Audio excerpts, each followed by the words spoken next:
They say love finds you when you least expect it, but nobody warns you that sometimes it finds you at 30,000 feet, trapped in a metal tube with your past staring you in the face. Marcus thought he was surprising the woman he was falling for with a romantic getaway, a chance to prove she could trust again after everything she'd survived. But when the flight attendant walked down that aisle holding a toddler with his eyes, his chin, his face, everything Naomi thought she knew shattered in an instant.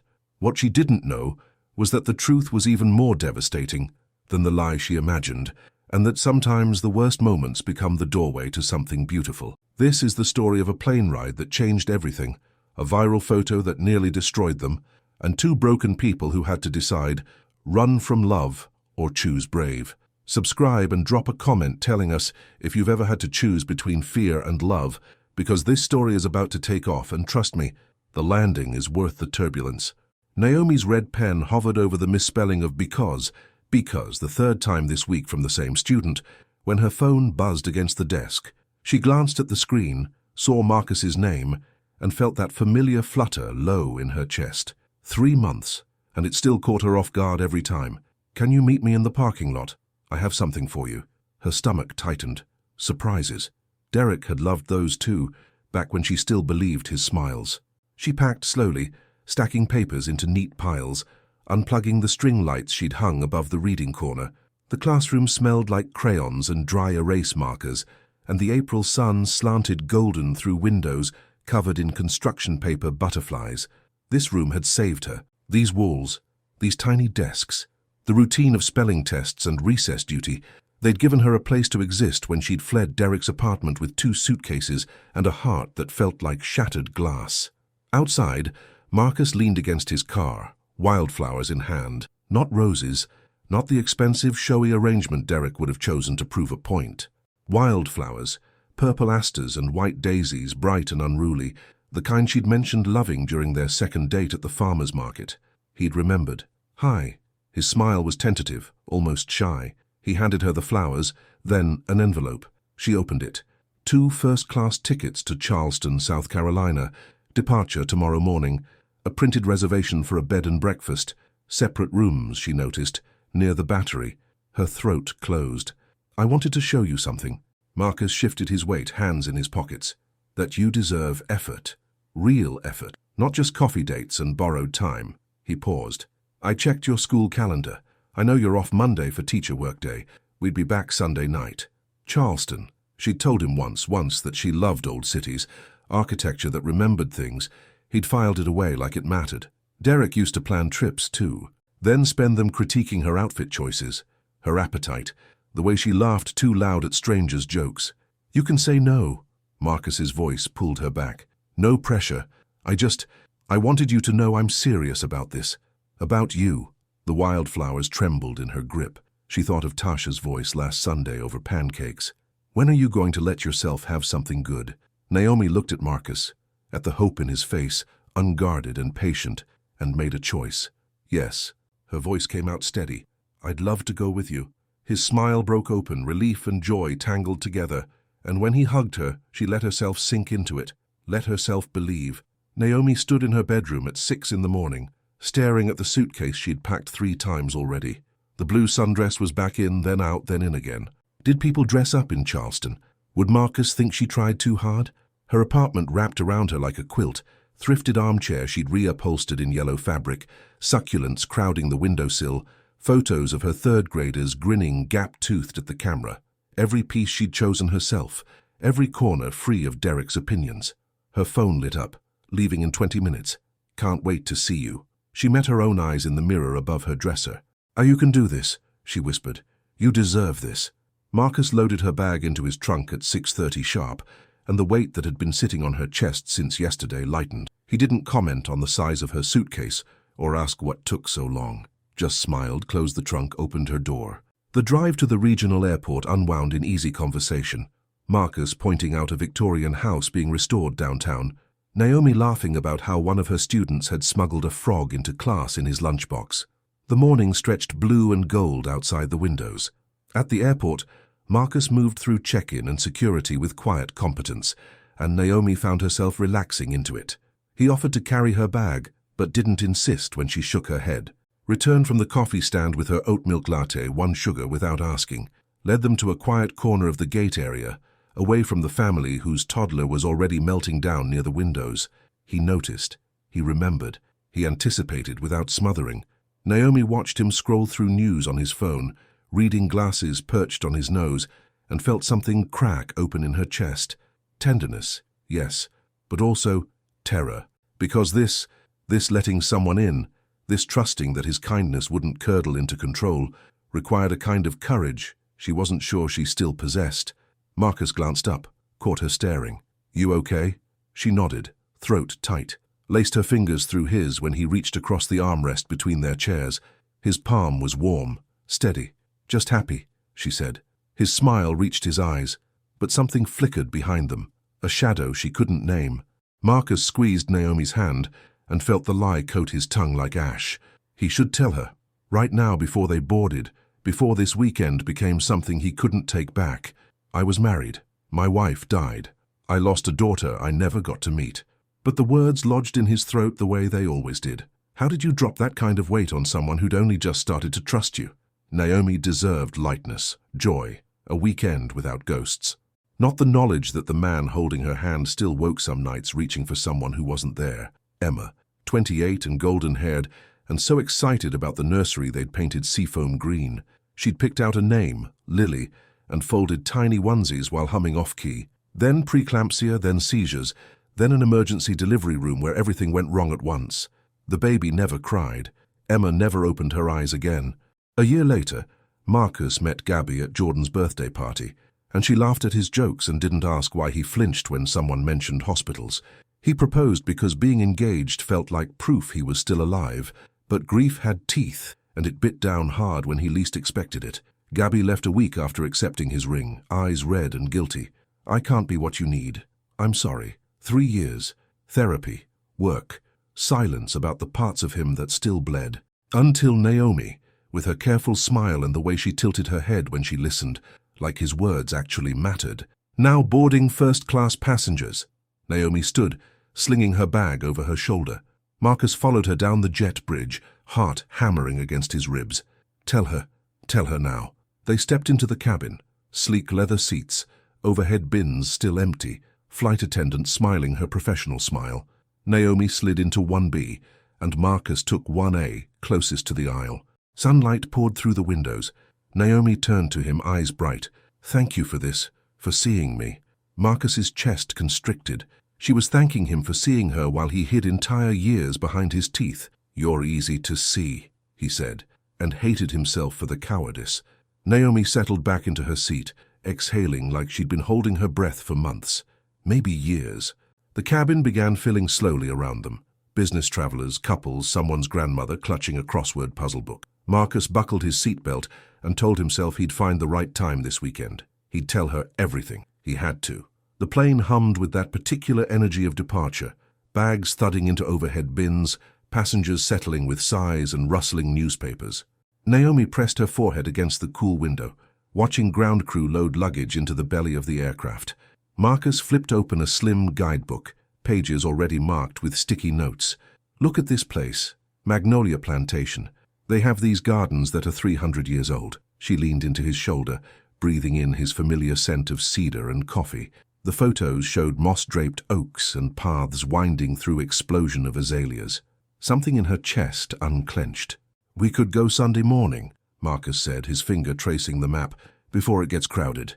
"Perfect," the intercom crackled. "Good morning, folks, and welcome aboard Flight 1847 with service to Charleston. We'll be departing shortly, so please take your seats." And Naomi glanced toward the front galley out of habit, the way you do when a voice enters a space. Her breath stopped. A flight attendant emerged from behind the curtain. Petite, Asian American, dark hair twisted into a regulation bun, professional smile in place as she scanned the cabin. Then her eyes found Marcus. The color drained from her face. She froze mid-aisle. A businessman behind her made an impatient noise, trying to get past with a roller bag. The woman didn't move, just stood there, a toddler balanced on her hip, staring. Marcus looked up from the guidebook. His entire body went rigid. "Marcus?" The woman's voice barely carried over the cabin noise.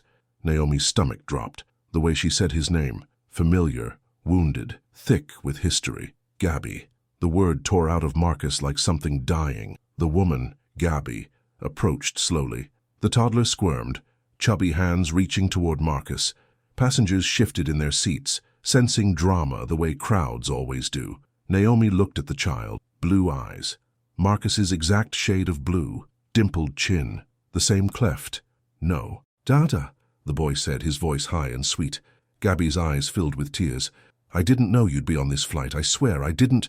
The cabin pressed in. Naomi couldn't breathe, couldn't think past the roaring in her ears. She turned to Marcus, waited for him to explain, to fix this, to tell her what her eyes were showing her wasn't real. His mouth opened. Nothing came out.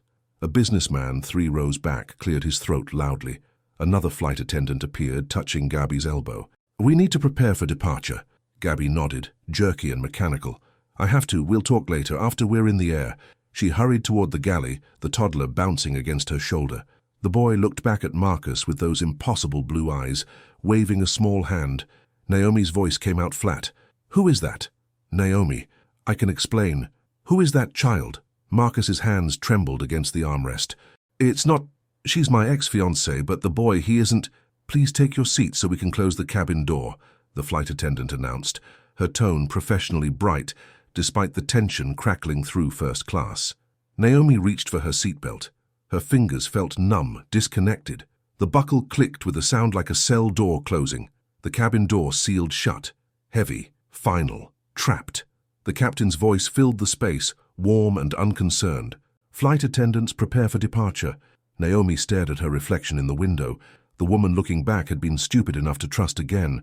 The plane began to roll. The engines settled into their cruising thrum. Marcus sat paralyzed, the guidebook still open on his lap to gardens he'd never see. That was Gabby. His voice cracked on her name. My ex-fiancée, from 3 years ago. Naomi kept her gaze locked forward, fingers bloodless against the armrest. And the child? Marcus swallowed. I don't... Naomi, I need you to hear me.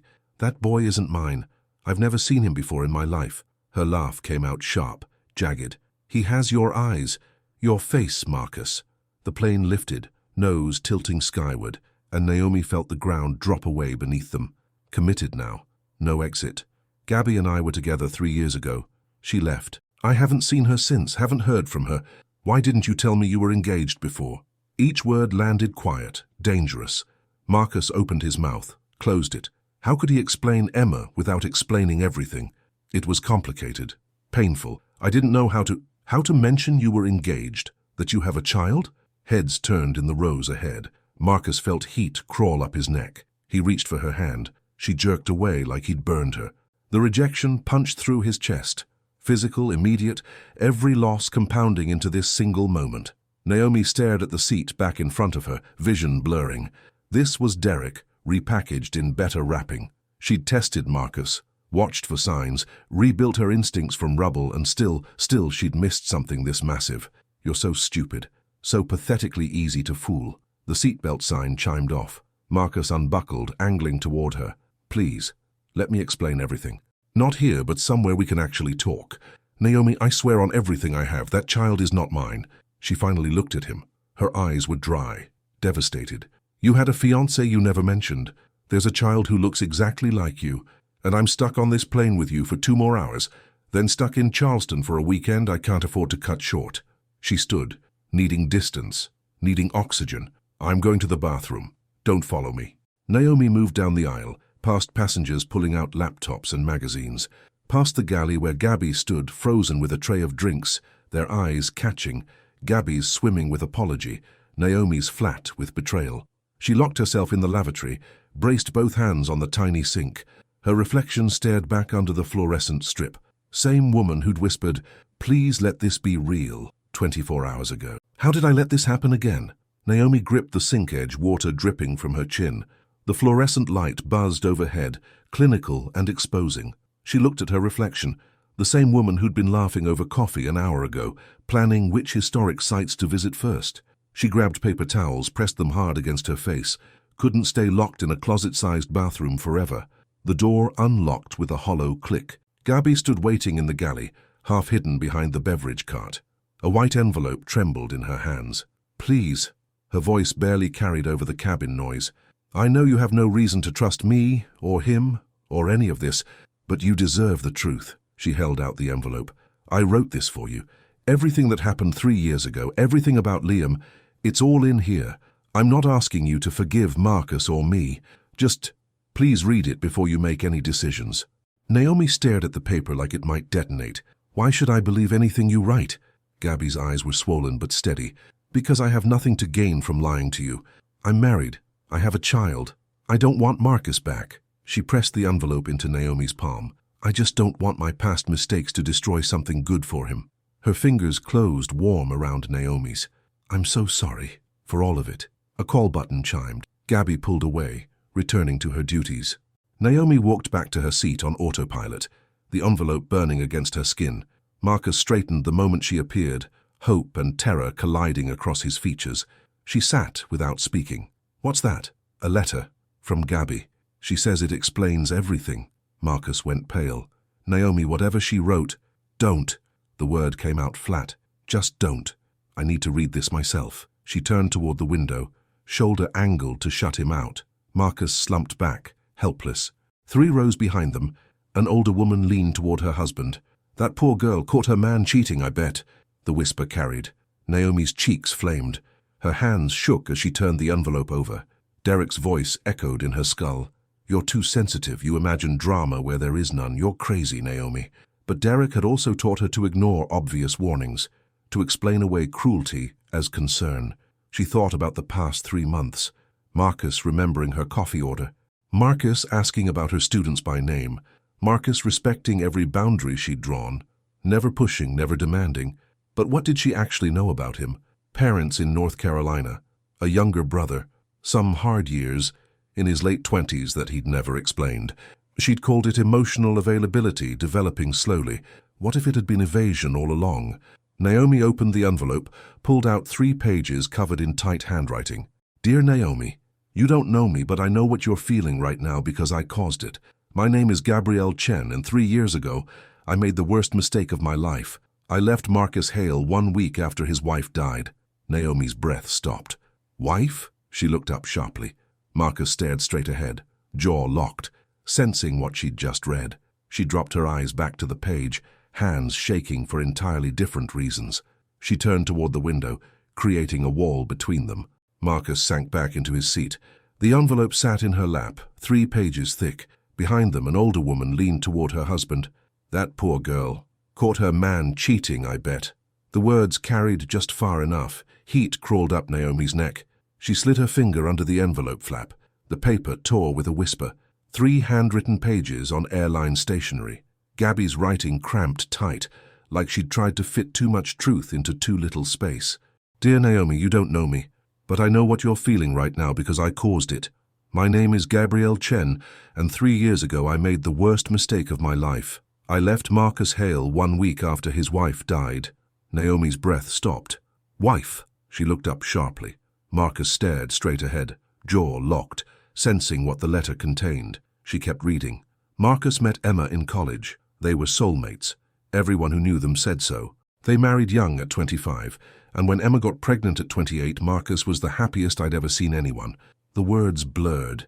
Naomi blinked hard, but in her 3rd trimester, Emma developed severe preeclampsia. She went into labor at 34 weeks. Their daughter was stillborn and Emma hemorrhaged. She died on the table, and Marcus was holding her hand when it happened. He lost his wife and his child in 1 night.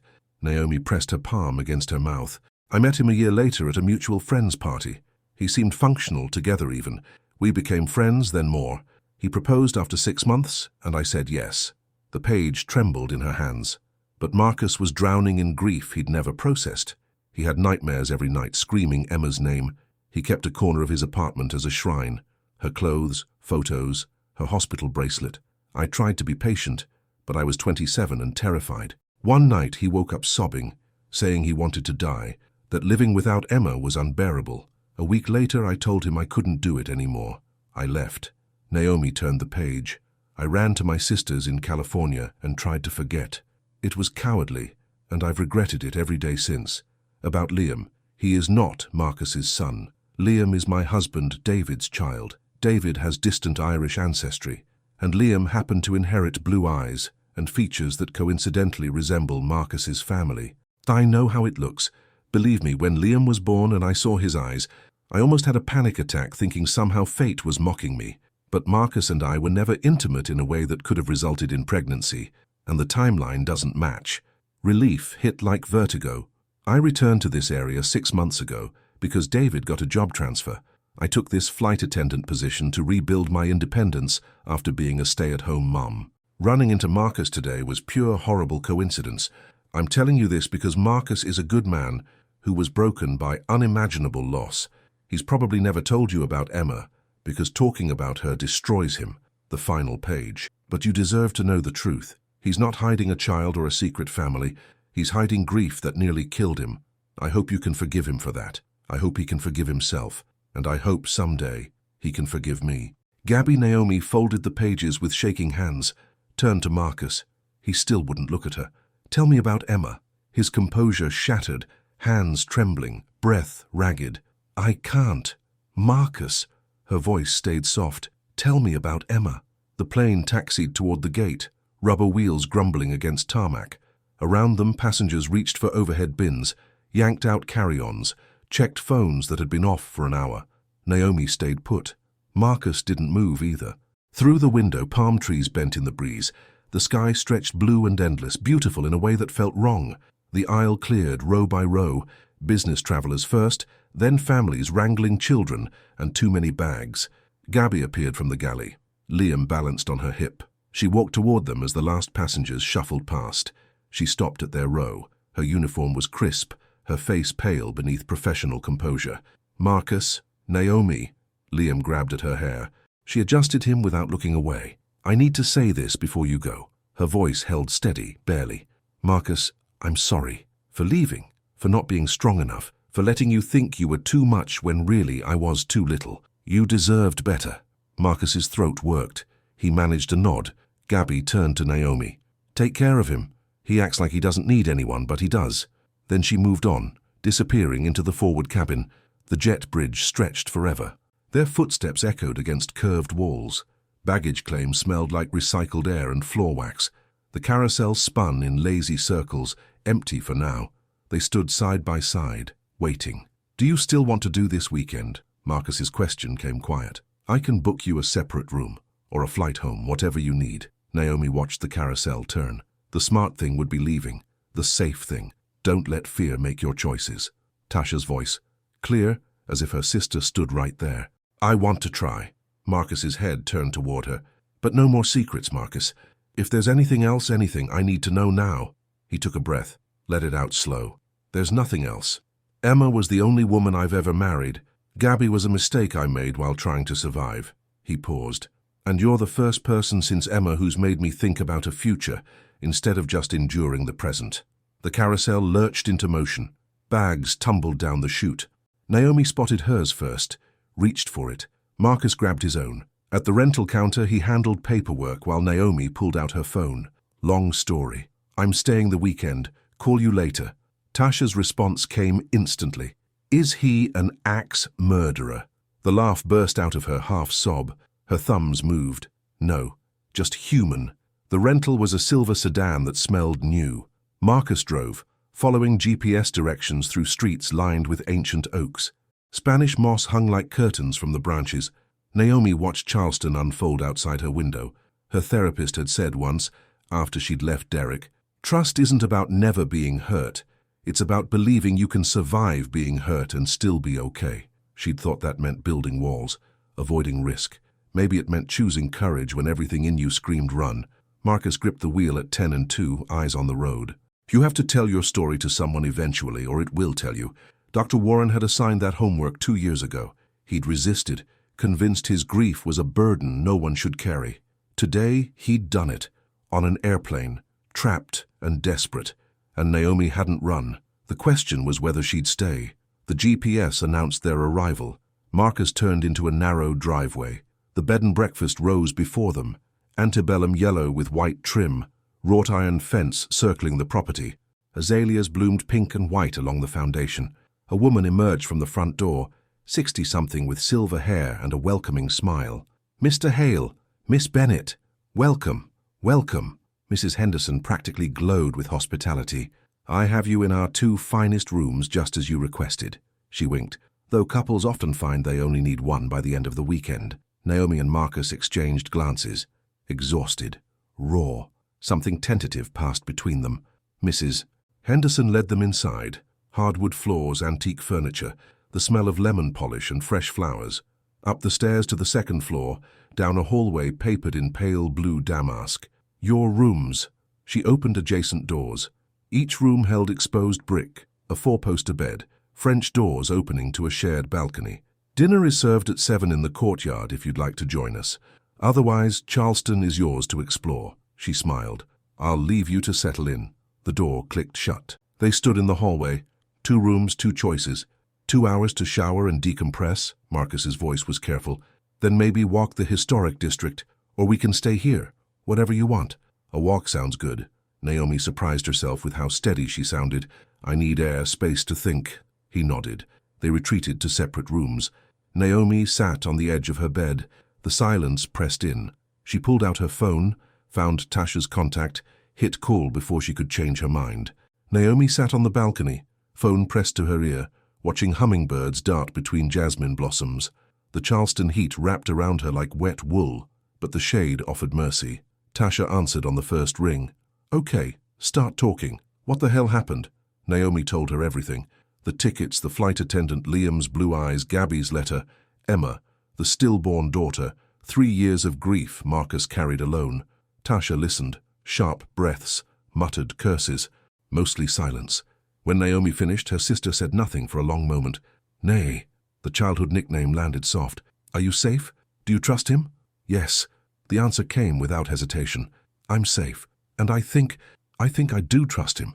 He didn't lie, he just couldn't find the words. I understand that. Tasha sighed long and waited. You know I love you. I support whatever you decide. But after Derek, after everything, you don't owe Marcus your understanding. You don't owe him patience. You get to protect yourself. I know. Naomi watched a hummingbird hover, wings a blur. But this isn't about owing him anything. This is about deciding whether I let fear win, whether I assume the worst and run, or stay and see if something real is possible. Silence stretched between them. Okay, Tasha said finally, but if he gives you any reason to doubt, any reason, you call me. I will drive down there and drag you home myself. Naomi smiled despite everything. They talked another 20 minutes about normal things. Family gossip, Tasha's nightmare co-worker, Mum's latest quilting project. The ordinary conversation steadied her. At 1:30, Naomi knocked on Marcus's door. He answered with damp hair, jeans, a Henley shirt. He looked younger without secrets weighing him down, but exhausted. Ready to walk? Marcus grabbed his wallet and sunglasses. Downtown Charleston unfolded around them. Cobblestones, rainbow houses, horse-drawn carriages clicking past. The air hung thick with history and humidity. They walked without destination. The silence between them different now, less jagged. They ended up at Waterfront Park watching boats glide across the harbor. Found a bench beneath sprawling oaks. Marcus spoke first. Tell me about Derek. Naomi tensed. Why? Because you know my scars now. I want to know yours. He turned to face her. If we're doing this, really doing this, I need to understand what you survived. So she told him about Derek's slow erosion, how he convinced her she was lucky he tolerated her flaws, the financial control, the isolation, the way he made her feel small, the family dinner where he spit out her food, humiliated her in front of everyone, Tasha's explosion, moving out while Derek worked because she feared his reaction. I thought I was being careful with you, she admitted, watching for signs, testing whether you were safe, but I was holding back the hardest parts of myself, just like you were. Marcus's jaw clenched, anger at a man he'd never met, flickering across his face. He was wrong, Marcus said when she finished. About all of it. You're not too sensitive, not too difficult. You're not lucky someone tolerates you. He met her eyes. You're the kind of person people should feel privileged to know. Tears blurred Naomi's vision. So are you, she whispered. Emma knew that. I think you've forgotten. They sat as the sun descended, the harbor turning golden. Marcus took her hand. She didn't pull away. Can we start over? Not forget what happened, but begin from here, with honesty. Naomi considered, then nodded. Hi, I'm Naomi Bennett, third-grade teacher who loves baking and is terrified of being hurt again. But I'm trying to be brave anyway. Marcus smiled, genuinely smiled, for the first time since the flight. Hi, I'm Marcus Hale, architect who's been running from grief for 3 years. I'm tired of running. They shook hands formally, then laughed at the absurdity. Walking back, they passed a restaurant with patio seating. Low-country cooking scented the air. Have you eaten? Naomi's stomach answered. She hadn't. She was starving. They got a table under string lights just beginning to glow against the dusk. Menus appeared. The conversation shifted to safer ground. Favorite foods, cooking disasters, stories from Naomi's classroom. The tension eased. They remembered why they'd liked each other in the first place. The restaurant patio wrapped them in warmth, ivy climbing brick walls, Edison bulbs casting amber light, a saxophone singing 2 streets over. Naomi and Marcus sat by a fountain, wine sweating between them. She-crab soup arrived steaming. Shrimp and grits followed, the smell rich enough to taste. Marcus's blackened redfish came charred perfect. Tell me about your students, Marcus said. Naomi's face transformed. There's this boy, Micah, who brings me dandelions every single morning, holds them out like they're roses. She laughed, the sound loose and real. And Sophia writes these elaborate fantasy stories during silent reading. Last week she killed off the villain by having him eaten by a sentient library. A sentient library? She's 7. It's brilliant. Marcus grinned, then told her about the tobacco warehouse he was converting into lofts. His hands moved while he talked, sketching invisible blueprints in the air. Naomi watched him come alive, describing how he'd preserved the original timber beams, how light would flood through new skylights. You make old things beautiful again, she said quietly. I try. He paused. It's easier with buildings than people. She stole a bite of his fish. He retaliated by stealing her grits. They laughed like teenagers. Coffee came. The patio emptied around them, other diners drifting home.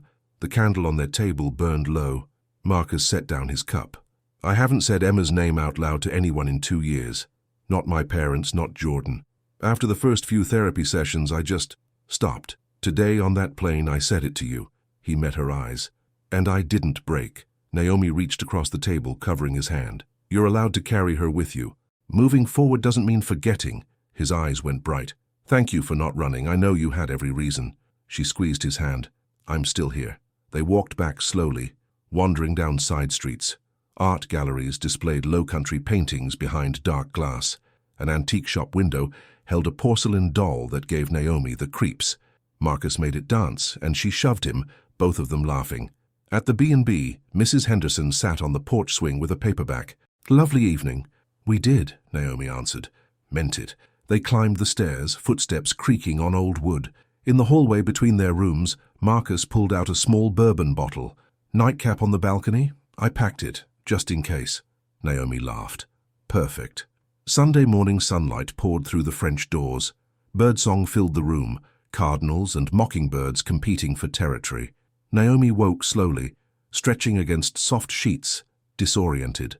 Then yesterday rushed back. The plane, Gabby, Emma. The conversations that peeled them both open. The kiss. She reached for her phone. 8:30 a.m. A text from Marcus sent 10 minutes ago. Breakfast in the courtyard. Mrs. H says she makes the best biscuits in Charleston.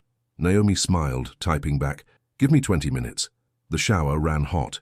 She pulled on a sundress, yellow cotton with white flowers, and sandals. Let her hair fall natural around her shoulders.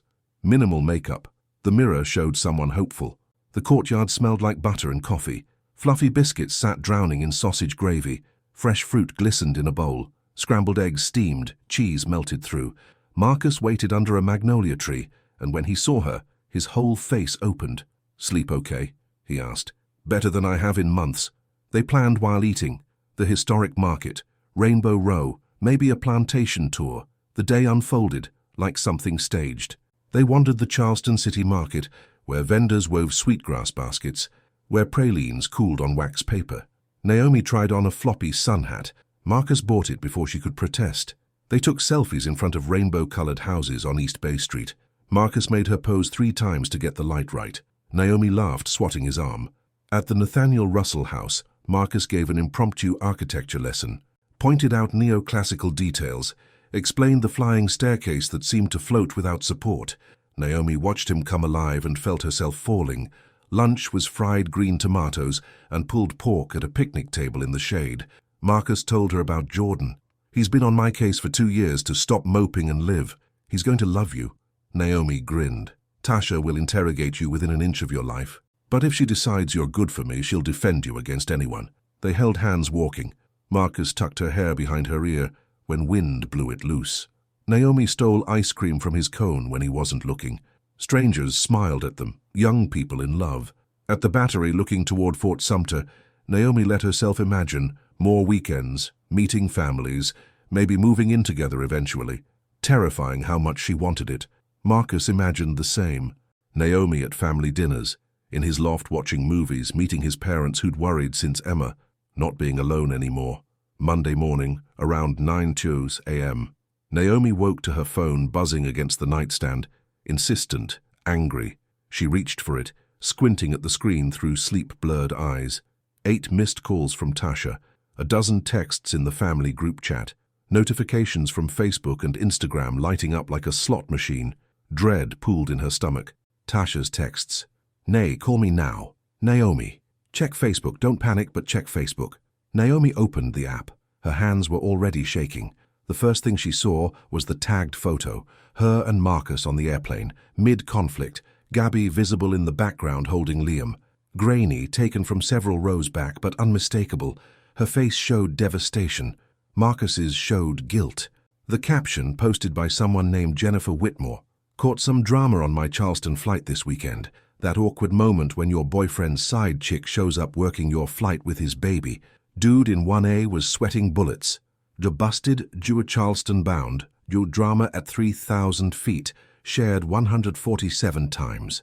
Comments poured down the screen, strangers speculating, laughing, dissecting her humiliation like entertainment. Then she saw it. Derek Palmer's comment, "Guess you still pick winners, huh? And Naomi Bennett, some things never change."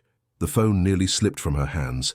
Her chest tightened. Breath came short and fast. The room tilted. A knock at her door. "Naomi? You awake?" Marcus's voice bright with morning optimism. She couldn't answer, couldn't move. Another knock, concerned now. "Naomi?" She opened the door.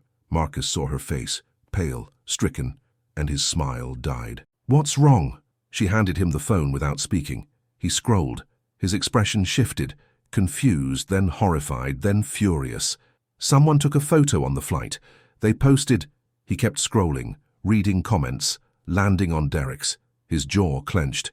"Naomi, I'm so sorry. We'll fix this. Post a statement. Explain." "Explain what?"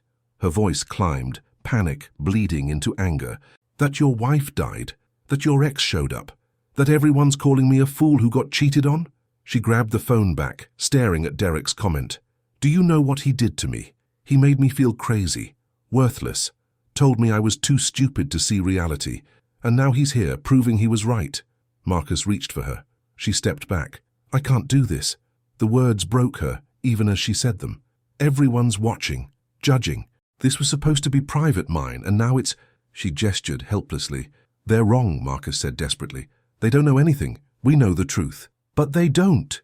And it doesn't matter because the damage is done." She thought about going back to work. Her small town, the whispers, the questions. Derek seeing this, feeling vindicated, unbearable. "I need to go home." Marcus's face crumpled. "Please, don't let strangers destroy what we just built." But Naomi was already pulling her suitcase from the closet, throwing clothes inside with shaking hands. "It's not the strangers. It's that I let myself believe this could be different, that I could have something good without it exploding." Marcus stood in her doorway, helpless. "What can I do? Tell me." Naomi zipped the suitcase. "Nothing. This was a mistake." Marcus sat alone on the bench at Waterfront Park, the same bench where he and Naomi had sat 2 days ago, when everything felt possible. Mid-morning tourists milled around taking photos, oblivious to the man motionless before the harbor. His phone glowed in his hand. Naomi's last text, sent 20 minutes ago. "I'm sorry, I can't." He'd texted back 3 times. She hadn't read them. His phone rang. Jordan. Marcus almost let it go to voicemail, but knew his brother would keep calling. "Hey." Jordan heard everything in that one syllable. "What happened? And don't say nothing, you sound like someone died." Marcus laughed, bitter. Close enough. He told Jordan everything. The flight, Gabby and Liam, the letter, the perfect Sunday, the viral post, Naomi leaving. Jordan was quiet for a long moment. Do you love her? Yes. Did you tell her that?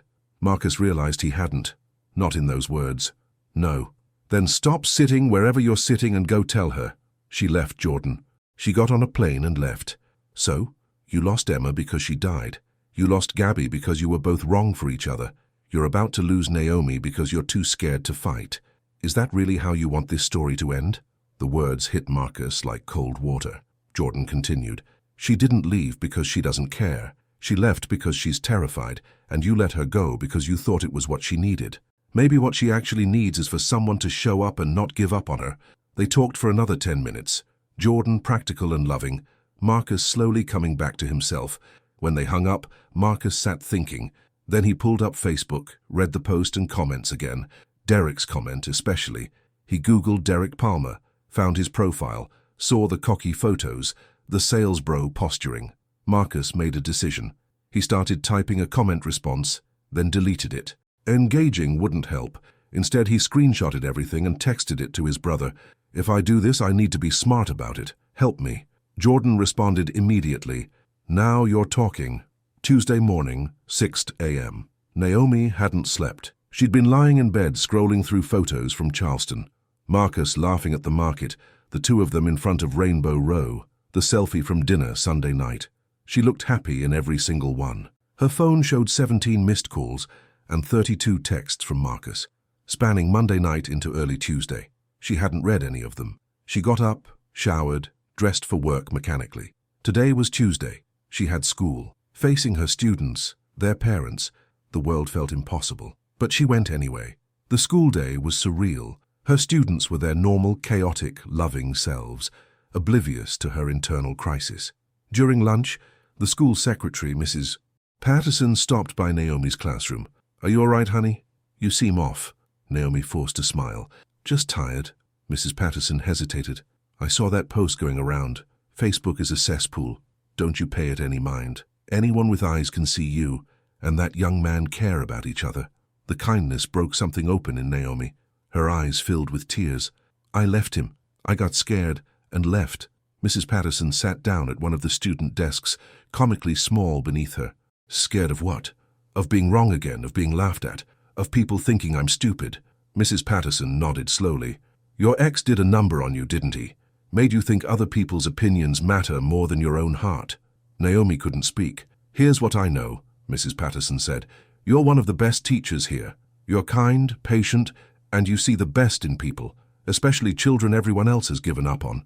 That same instinct that makes you good at this job, trust it with your heart too. After school, Naomi finally read Marcus's texts. They progressed from desperate to understanding to resigned. Please call me. I know I should have told you about Emma sooner. I was wrong. I'm not asking you to forgive me immediately, just don't give up on us. If you need space, I'll give it to you. But know that I'm not going anywhere. I love you. I should have said it sooner, but I do. I love you. The last text was sent at 2 a.m. Whenever you're ready to talk, I'm here. Naomi stared at the words, I love you, until they blurred. She called Tasha. He said he loves me. And I think I love him too. So what are you going to do about it? Naomi didn't know. Not yet. That evening, alone in her apartment, Naomi pulled out her journal, something her therapist recommended after leaving Derek. She wrote, I'm afraid of myself. I'm afraid I'm not strong enough to survive if this doesn't work out. But I survived Derek. I survived leaving. I rebuilt myself. Maybe that means I'm stronger than I think. She closed the journal, something settling in her chest. It was 8:01 p.m. Tuesday evening. Naomi picked up her phone and before she could overthink it, called Marcus. It rang once, twice. He answered on the third ring, breathless. Naomi? His voice was rough, hopeful, terrified. Hi, she said, and her own voice cracked. I'm sorry I ran. You don't have to apologize. Yes, I do. You trusted me with your story, and I thanked you by leaving when things got hard. Marcus was quiet. Then, you were scared. I understand, scared. I'm still scared, but I'm more scared of not trying, of waking up in 5 years wondering what could have been. There was a pause and she could hear Marcus's ragged breathing. What are you saying? I'm saying, I love you too, and I want to fight for this, if you'll let me. Marcus, alone in his loft in Virginia, slid down the wall to sit on the floor overcome. Yes, he said, voice thick. Yes, Marcus sat on his loft floor, phone pressed to his ear, Naomi's voice the only thing anchoring him to reality. I'm here. I'm right here. On her end, Naomi curled on her couch, wrapped in a blanket, feeling like she could finally breathe for the first time since Monday morning. I miss you, she admitted. I miss you too. So much. They talked for over an hour. About fear, about Derek's comment and how it triggered Naomi. About Marcus's regret for not telling her about Emma from the start. If I could do it over, I would have told you on our third date. Or our fifth. Or any of the dozens of times I almost did but chickened out. Why didn't you? Naomi asked gently. Because I was afraid you'd see me as broken. Gabby left when she saw the worst of me. I couldn't survive you doing the same. I'm not Gabby. And you're not broken, you're human, we both are. Marcus told her about Jordan's call, about the decision he made. I want to address the post, not engage with trolls, but post something true. Would that be okay with you? Naomi considered. Part of her wanted to hide, let it blow over, but another part, the part tired of giving Derek power, wanted to fight back. What would you say? Marcus explained his idea. A simple post, maybe a photo of them from Sunday with a caption explaining the truth, that they were together, that what was captured on the plane was a difficult but ultimately private moment being exploited for entertainment, and that they were asking for privacy. Nothing defensive, nothing detailed about Emma or Gabby, just clarity and boundaries. We don't owe strangers our story, but we can control the narrative enough to stop the speculation. Naomi agreed, but with a condition. I want to add something too, about how choosing to be vulnerable isn't weakness. They drafted the post together over the phone, reading versions back and forth until it felt right. The photo circulating from our flight this weekend captured a private moment taken out of context. Yes, we had a difficult conversation. Yes, we're working through it. That's what adults in real relationships do. We're choosing to focus on each other and not on strangers' assumptions. Thank you to those who've reached out with kindness. To everyone else, we hope you enjoy your own lives as much as you seem to enjoy speculating about ours. Marcus and Naomi. As they prepared to post, Naomi felt nervous but also empowered. This was her taking control, refusing to be a victim of Derek's mockery or internet cruelty. Marcus felt protective and proud. Naomi was standing with him, publicly, despite everything. They posted it simultaneously on both their Facebooks at 10 p.m. Tuesday night. Within minutes, comments rolled in. Most were supportive, friends, family, even strangers, applauding them for handling it with grace. Tasha commented, "That's my sister Jordan," commented, "About time you two got your act together." And then, inevitably, Derek commented, "Sure, Jan, we all know how this ends." Before Naomi could respond, Tasha had replied to Derek, "Derek, buddy, she dumped you. Move on." It's pathetic. Several other people piled on Derek. Naomi watched, feeling vindicated and also sad. Sad that Derek was so bitter. Sad that she'd wasted years with him. At 11 p.m., exhausted but lighter, Naomi and Marcus were still on the phone. "When can I see you?" "This weekend? I can drive down Friday after work. Or I can come to you." They settled on Marcus coming to Naomi's town. Meeting on her turf felt right. "Fair warning, Tasha will be there within an hour of you arriving." Marcus laughed. "I'm ready. I want to meet her. I want to meet everyone who matters to you." They said goodnight reluctantly, promising to talk tomorrow. As Naomi got ready for bed, she checked the post one more time. The likes had climbed to over 200. The supportive comments far outweighed the negative. She took a screenshot and texted it to Marcus. "We did it." He responded immediately. "We did. Together." Wednesday morning, Naomi woke feeling different, still nervous, but no longer drowning. She dressed for work with actual care, choosing a favorite dress, taking time with her hair and makeup. When she checked her reflection, the woman staring back looked less haunted. At school, several colleagues approached her throughout the day. Mr. Davies, the PE teacher, caught her in the hallway between classes. "Saw your post. Good for you, standing up for yourself." The school librarian hugged her during lunch and whispered, "You deserve happiness." Even the principal, Mrs. Klein, stopped her outside the teacher's lounge. "Naomi, if you need any support dealing with online harassment, let me know. We protect our teachers here." The kindness overwhelmed her, restored her. That evening, Naomi video called Marcus. He answered from his loft, and she got her first real tour. Exposed brick walls, industrial windows stretching 12 feet high, Open floor plan with drafting tables and architectural models scattered around, a surprisingly cozy reading nook tucked in the corner. It's beautiful. It's lonely, Marcus admitted. I designed it as my cave after Emma died, somewhere I could be alone. Now I just want it to be less empty. They talked about their days, normal couple things, and it felt grounding. Marcus told her about a meeting with a potential client, a renovation project he was excited about. Naomi told him about a breakthrough with a struggling student who'd finally understood fractions. The mundane was beautiful. 3 more days until I see you.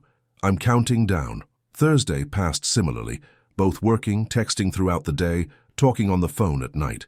Naomi told Marcus she wanted him to meet Tasha officially, maybe have dinner Friday night. Should I be scared? Terrified, Naomi deadpanned, then laughed. She's going to grill you, but she'll be fair, and if she likes you, you're golden. And if she doesn't?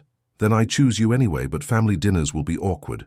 Marcus appreciated that Naomi would choose him, but he was determined to win Tasha over. Thursday evening, a package arrived at Naomi's apartment.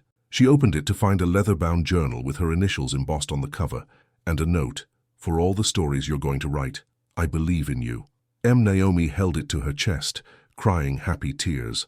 Marcus, meanwhile, was nervous about Friday. He wanted Naomi's family to accept him, wanted to prove he was worthy of her trust. Thursday night, he called his parents. He hadn't told them about Naomi yet, and it felt like time. His mother Susan answered, "Marcus, this is a surprise." "Hey Mom, got a minute?" He told her about Naomi, leaving out the viral post-drama but including the important parts, that he was in love, that he'd told her about Emma, that he wanted her to meet Naomi soon. His mother went quiet, emotional. "Oh honey, I'm so happy. I've been so worried about you." His father got on the phone too, gruff but tender. "She must be special if you're calling us about her." "She is. She really is." Friday afternoon, Naomi finished her school day and rushed home to clean. Marcus would be there in 2 hours, and Tasha was coming for dinner at 7. She changed outfits 3 times, settled on jeans and a soft sweater. At 5:30 there was a knock. Naomi opened the door and there was Marcus, dark jeans and a button-down holding sunflowers, smiling nervously. For a second they just stared at each other. Then Naomi was in his arms, breathing him in, feeling him solid and real. "Hi, hi." They stood in her doorway holding each other, and it felt like coming home. Naomi pulled back, taking his hand, leading him inside. "Come on, I want to show you my world." Marcus stepped into Naomi's apartment, taking in the space that was so quintessentially her. Colorful throw pillows scattered across a second-hand sofa she'd reupholstered, bookshelves crammed with children's literature and dog-eared romance novels, a tiny kitchen with baking supplies visible on the counter, photos of students and family covering the fridge like wallpaper. "It's perfect. It's you." Naomi gave him the tour, and Marcus was attentive, asking about photos, admiring the furniture she'd refinished herself. In her bedroom doorway, she didn't invite him in, not yet. He noticed a framed photo on her nightstand, her and Tasha, arms around each other laughing. "That's us last summer. She's my favorite person. I'm honored to meet her." At 6:45 p.m., Naomi was in the kitchen putting finishing touches on dinner, baked chicken, roasted vegetables, salad, when Tasha arrived 15 minutes early, intentionally. Marcus stood from the couch as Tasha entered, and they sized each other up. Tasha Bennett was taller than Naomi, with shorter natural hair, wearing scrubs from her HR job at the hospital, and an expression that said she would not tolerate any nonsense. "Marcus." She didn't offer her hand yet. "Tasha, I've heard a lot about you." "Same. Naomi says you're an architect, that you lost your wife, that you're trying." "Yes to all 3. Tasha nodded slowly. "Good. Honesty first." Naomi appeared from the kitchen, wiping her hands on a dish towel. "Tash, be nice." "I am being nice. If I wasn't, he'd know." A small smile finally cracked her face. Dinner was tense at first. Tasha asked pointed questions while cutting her chicken with surgical precision. "What are your intentions with my sister?" "To love her, support her, and earn her trust every day." "Why didn't you tell her about your wife earlier?" "That was my failure. I was afraid, and I'm working to be more open." "How do I know you won't hurt her?" Marcus set down his fork, met her eyes directly. "You don't.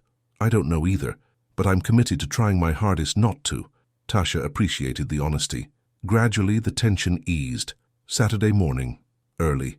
Naomi woke to sunlight streaming through her bedroom curtains and the smell of coffee drifting from the kitchen. She padded out in flannel pajamas and found Marcus, wearing yesterday's button-down and jeans, scrolling through his phone beside her ancient coffee maker. He looked up when she entered, and his smile was soft, domestic. "Morning. Hope you don't mind. I found your coffee maker." "I don't mind at all." She accepted the mug he handed her, their fingers brushing. They sat at her tiny kitchen table, knees touching, the morning quiet and perfect. Over breakfast, bagels and cream cheese from Naomi's fridge, they talked about their day. Saturday, no work obligations. "I want to show you my town, the farmer's market, my favorite bookstore, the park where I run sometimes." Marcus agreed enthusiastically, and they spent the morning wandering Naomi's small Virginia college town. Charming, walkable, full of students and families enjoying the spring weather. At the farmer's market, Marcus bought Naomi tulips from a vendor who clearly knew her. "Naomi, who's this handsome man?" "This is Marcus," Naomi said, face warm but pleased. At the bookstore, a cramped, beloved place called Page and Leaf, they browsed separately, then reconvened to show each other their finds. Marcus had picked out a children's book about an architect mouse for your classroom and a collection of Mary Oliver poetry. Naomi had a cookbook and a mystery novel. They bought everything easy and comfortable. In the park, they sat on a bench watching dogs play in the off-leash area. Marcus asked, "Have you thought about what happens next? With us?" Naomi had. "I want to keep doing this, seeing each other on weekends, talking every day. I'm not ready to move in together or anything, but I'm ready to stop being scared." Marcus took her hand. "I'm not in a rush. We can take this at whatever pace you need." "What do you need?" Naomi asked, turning it back on him. Marcus considered. "I need to keep learning how to be open, how to share the hard stuff, not just the easy stuff, and I need to know you'll tell me when you're scared instead of running." "I can do that." They sealed it with a kiss, and a passing jogger whooped encouragingly. That afternoon, back at Naomi's apartment, they were on the couch reading in comfortable silence when Marcus's phone rang. "Jordan." Marcus put it on speaker with Naomi's permission. "How'd it go with the sister?" "I'm still alive," Marcus joked. Jordan laughed. "Naomi, you there?" "I'm here." "Good.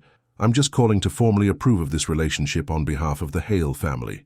Wednesday evening, almost a week and a half since Charleston, and Naomi was at her apartment grading papers when her phone started buzzing incessantly. Confused, she checked. Notifications from Facebook, Instagram, texts from friends she hadn't spoken to in months. "What now?" she muttered, opening Facebook with dread. What she found shocked her. The original airplane drama post had been updated. Jennifer Whitmore, the woman who posted it, had edited the caption. It now read, "Update. I owe Marcus and Naomi a huge apology. I took a photo out of context and made assumptions that were cruel and wrong. I've since learned the full story with their permission, and what I witnessed wasn't drama. It was two people navigating real life with grace. I'm sorry for contributing to internet cruelty and for the harassment they received because of my post. To Marcus and Naomi, thank you for your kindness in explaining. You didn't owe me that. To everyone else, maybe think twice before turning strangers' lives into entertainment. I know I will." Jennifer.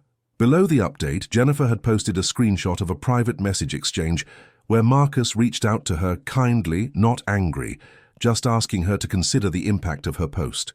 He explained briefly that the photo captured a difficult private moment and that he and Naomi were together, working through it, and deserved privacy. Naomi immediately called Marcus. "Did you reach out to that woman, the one who posted the photo?" "I did, earlier this week. I wasn't trying to hide it from you. I was just waiting to see if she'd respond. I figured engaging with trolls is useless, but she seemed like maybe just someone who made a thoughtless choice, not someone malicious. I asked if she'd consider taking it down, or at least updating it with the truth." Marcus. Naomi didn't know whether to be frustrated or moved. "You didn't have to do that." "I did, though. Not for me, for you. That post hurt you, and I wanted to try to fix it." Naomi's eyes filled with tears. "Thank you." The comments on the updated post were overwhelmingly positive now. People apologizing, praising Marcus and Naomi for their maturity, calling out their own previous judgment. Even some of the people who commented rudely before were backtracking, and Derek's comments deleted, his profile suddenly private. Naomi sat with the phone in her hand, processing. Derek's power over her, the voice that told her she was stupid, worthless, would always be fooled. It was finally, truly, quiet. He deleted his comments and hid because the narrative shifted away from his cruelty. He was irrelevant now. She texted Tasha, You were right, he's good for me. Tasha responded, obviously, I'm always right. Friday evening, Naomi waited somewhat impatiently in her apartment. Marcus texted that he was 10 minutes away and she'd been ready for 20. When the knock finally came, she threw open the door and froze. Marcus stood there, but he wasn't alone. Beside him was a young man who had Marcus's bone structure but shaggier hair and a mischievous smile. Naomi, this is Jordan. Jordan, this is Naomi. Jordan swept Naomi into an unexpected hug. Finally! I've been dying to meet the woman who got my brother to smile again. Naomi laughed, charmed despite her surprise. You could have warned me, she said to Marcus. That would ruin the surprise. Jordan had driven up from North Carolina for the weekend, specifically to meet Naomi and hang out with Marcus. I promise I'm not invasive. I got a hotel room. I'm not crashing your romantic weekend. They ordered pizza and spent the evening at Naomi's apartment, talking, laughing, Jordan telling embarrassing stories about Marcus. Did he tell you about the time he got stuck in a chimney inspecting a historic house? Marcus groaned, but didn't stop him. Naomi loved seeing this side of Marcus, relaxed, teased by his brother, unguarded. Jordan, for his part, watched how Marcus looked at Naomi, how gentle and attentive he was, and felt relief. His brother was healing. Around 10 p.m., Jordan announced he was heading to his hotel. But tomorrow, let's all do something fun. Naomi, what's there to do in this town? They made plans for a hike at a nearby state park. After Jordan left, Marcus and Naomi were alone. I hope that was okay. Springing Jordan on you. It was perfect. I love that you want me to know your family. They're going to be your family too, if you'll have us. The words hung there, full of promise. Naomi kissed him instead of answering with words, and the kiss said everything. Yes, yes, yes. Saturday morning, the three of them hiked Shenandoah National Park. Beautiful, mid-spring, wildflowers blooming. Jordan and Naomi walked ahead, chatting easily, and Marcus watched them, heart full. He thought about Emma and allowed himself the bittersweet ache. She would have liked Naomi. She would have been happy he was happy. He was learning to hold both truths, grief for what he lost, gratitude for what he found. At a scenic overlook, Jordan took a photo of Marcus and Naomi with the valley behind them. This is going on the wall. Friday evening, Naomi pulled up to Marcus's loft in her car. She'd insisted on driving herself so she wouldn't feel trapped if she got overwhelmed. The building was industrial chic, converted from an old textile factory. She texted Marcus, "I'm here, nervous." He responded, "Don't be. They'll love you. Come up, 3rd floor, unit 7. Naomi grabbed the flowers she brought for his mother and the bottle of wine for the table and headed inside. The elevator was old, creaky, atmospheric. She took a breath before knocking. Marcus opened the door, and his smile settled her nerves. "Hey, you." He kissed her softly, then led her inside. The loft was even more beautiful in person. High ceilings, exposed ductwork painted black, huge windows letting in evening light, architectural models on every surface. And sitting on the couch were Marcus's parents. Susan Hale was petite with silver hair, wearing a floral dress. She stood immediately to embrace Naomi. "Oh, you're lovely. Marcus didn't mention how lovely you are." Richard Hale was tall, graying, reserved but warm. He shook Naomi's hand firmly. "Good to meet you, Naomi. We've heard quite a bit." Dinner was Italian food Marcus ordered in. He'd admitted to his parents he wasn't a good enough cook to impress Naomi's standards. Over pasta and salad, Susan asked Naomi about teaching, and Naomi relaxed as she talked about her students. Richard asked about her family, and she told them about Tasha, about growing up in Virginia. After dinner, they sat in Marcus's living area, and the conversation turned more personal. "Marcus told us about your ex. I'm so sorry you went through that." Naomi appreciated Susan's directness. "Thank you, it was hard, but I'm on the other side now." Richard added, "Our son has been through his own hard times. We're glad he's found someone who understands that healing isn't linear." The acknowledgement of Emma, present but not overwhelming, felt right. Susan took Naomi's hand. "He talks about you constantly. It's the first time since Emma that he's sounded like himself." Naomi's eyes prickled with tears. "He's helped me remember who I am too." Saturday morning, Naomi woke in Marcus's bed, his arm around her waist, sunlight pouring through the industrial windows. She was briefly disoriented, then remembered where she was and smiled. Marcus stirred, pulling her closer. "Morning," he mumbled, voice rough with sleep. "Morning," she replied. They lay there lazily until the smell of coffee, Marcus had set the automatic timer last night, prompted them to get up. He made breakfast, scrambled eggs and toast, nothing fancy, and they ate on his small balcony overlooking the city. Marcus's parents came over mid-morning, and they all drove to Monticello, Thomas Jefferson's estate. Marcus gave an impromptu architecture tour, pointing out neoclassical details, gesturing at the dome and the symmetry. Naomi watched him come alive, hands moving as he explained proportions and historical context. His parents watched both of them, exchanging knowing glances. Over lunch at a vineyard nearby, Susan reached across the table. "You've been good for him, he's lighter." Naomi didn't know what to say except the truth. "He's been good for me too." That evening, back at the loft after Marcus's parents had headed home, Marcus was loading the dishwasher when he paused. "Naomi, there's something I want to ask you." She looked up from her phone. "What's that?" Marcus took a breath, hands gripping the counter. "I'd like you to come with me to visit Emma's grave. It's about an hour from here. I haven't been in over a year, and I think I'm ready to go again, but I want you with me." Naomi's throat tightened. The request was profound, intimate, an invitation into the most tender part of Marcus's grief. "Are you sure I don't want to intrude?" "You're not intruding. You're part of my life now, and I want Emma to—" He ran a hand through his hair. "This sounds crazy, but I want to introduce you." Naomi's eyes filled. "Okay, yes, I'd be honored." They decided to go Sunday morning before Naomi drove back home. That night they stayed up late talking about Emma, Marcus sharing memories more freely now, how she laughed at terrible puns, how she sang off-key in the shower, how she dragged him to Rome for their anniversary and made him eat gelato 3 times a day. Naomi listened, asking questions, not jealous, but curious, honoring this woman who shaped the man she loved. She thought about Derek, who'd made her feel small, shrinking her world until she barely recognized herself. Marcus was doing the opposite, expanding, inviting her into his most sacred spaces. Love wasn't about erasure. It wasn't Marcus forgetting Emma for her, or her forgetting her pain for him. It was about integration, about making space for all the parts of each other. Marcus felt a weight lifting. Talking about Emma with Naomi didn't hurt the way it used to. It was bittersweet, but bearable. Grief and joy could coexist. It was late May, nearly a month since Charleston, and Marcus and Naomi had fallen into a rhythm that felt like breathing. Friday evening found them at Naomi's apartment. Marcus at her kitchen table, working on laptop sketches for a client proposal, Naomi grading end-of-year student projects on the couch. The school year was winding down, only 2 weeks left, and Naomi was simultaneously exhausted and energized. Over dinner, Naomi's grandmother's jambalaya recipe, which Marcus now requested weekly, they talked about summer plans. "What do you want to do once school's out?" Naomi had been thinking about this. "I want to write, really commit to it, finish at least 3 stories and submit them to publishers." Marcus grinned. "I love that. What else? Travel? I've never really gone anywhere. Derek didn't like traveling, and since leaving him, I've been too focused on stability." Marcus considered, fork pausing mid-air. "What if we went somewhere, not Charleston?" he added quickly. They both laughed. "But maybe Maine? Vermont? Somewhere new for both of us."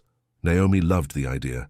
They started planning immediately, pulling up maps on Marcus's laptop, bookmarking bed and breakfasts and hiking trails, debating coast versus mountains. That night, lying in bed, Naomi said something she'd been holding. "I'm happy. Like genuinely, consistently happy. I didn't know if I'd ever feel this way again."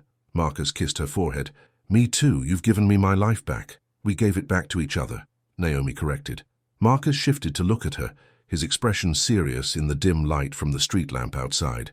"Move in with me." Naomi's breath caught. "What?" "Not right now. I know you need your space and I don't want to rush, but eventually. This fall, maybe. I want to wake up next to you every day. I want to build a life, not just visit each other's lives." Naomi's mind raced. 6 months ago, the idea would have sent her running. "Let me think about it," she said carefully. "But I'm not saying no." Over the next few days, Naomi thought constantly about Marcus's question. She talked to Tasha, who surprisingly said, "If it feels right, do it. Don't let fear make your choices." She journaled about it, weighing fears against hopes. What she realized was that her hesitation wasn't about Marcus, it was about trusting herself. By Wednesday, she had her answer. She called Marcus. "Ask me again." "Ask you what?" Marcus was clearly in a meeting, distracted. "Ask me to move in with you." Silence. Then rustling, a door closing. "Naomi Bennett, will you move in with me?" "Yes," she said, grinning even though he couldn't see her. "Yes, I will." It was late August, late afternoon. Naomi and Marcus had officially been living together in his loft for 3 weeks. The space looked different now, softer, with Naomi's touches everywhere, plants in the windows, colorful throw blankets, her books mixed with his on the shelves, photos of both their families on the walls. Naomi was at the kitchen island working on her laptop. She'd finished 5 children's stories and was currently querying agents. Marcus was at his drafting table across the room, working on a renovation proposal, but he kept glancing over at her, distracted by how right she looked here. Naomi's phone rang, a New York number she didn't recognize. She answered hesitantly. "Hello? Hi, is this Naomi Bennett? This is Rachel Chen from Bright Star Literary Agency. I received your query for The Brave Little Dandelion, and I'd love to discuss representation." Naomi's mouth fell open. Marcus looked up, concerned, then realized what was happening and started grinning. The conversation lasted 10 minutes. Naomi was professional, composed, asking questions about Rachel's editorial approach and timeline for submission. When she hung up, she screamed. Marcus was there immediately, spinning her around. "Tell me everything." An agent wanted to represent her, shop her manuscript to publishers. Naomi was crying happy tears, disbelieving, laughing. "You did it," Marcus said, cupping her face. "You were brave enough to try, and you did it." They celebrated with champagne and takeout from Naomi's favorite Thai place. Over pad Thai and drunken noodles, Marcus cleared his throat. "I have news too. Remember that warehouse conversion I've been working on? The client approved the full proposal. It's the biggest project I've taken on since before Emma." Naomi raised her glass. "To new beginnings.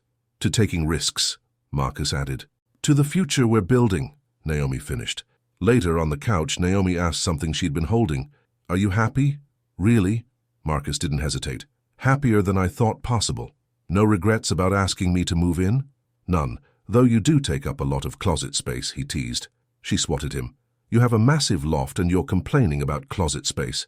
They dissolved into laughter. That night, unable to sleep from excitement, Naomi slipped out of bed and went to the balcony. She looked out at the city lights, thinking about the journey from Charleston to here, the fear, the pain, the choice to stay, the slow rebuilding of trust. She thought about Derek and felt nothing but pity for him now. She thought about Emma and felt gratitude. She thought about Gabby and felt forgiveness. Marcus appeared behind her, wrapping a blanket around both of them. Couldn't sleep, too happy to sleep. He led her back inside to his desk and pulled out a framed architectural sketch. A house, not large but beautiful, with big windows and a wraparound porch. "What's this?" "Something I've been working on. For us.